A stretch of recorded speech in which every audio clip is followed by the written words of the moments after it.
Başım üstə məğrur məğrur dalğalanan, bayrağına canım qurban Azərbaycan.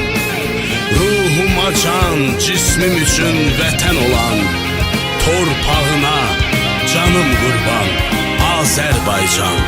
Torpağına canım qurban Azərbaycan. Başım üstə məğrur məğrur dalğalanan, bayrağına canım qurban Azərbaycan.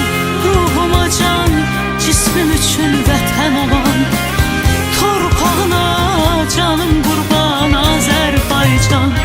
Ruhuma can, cismim üçün vətən olan, torpağına canım qurban Azərbaycan. Ey anam, vətənim, ey doğma Qarabağ Azərbaycan.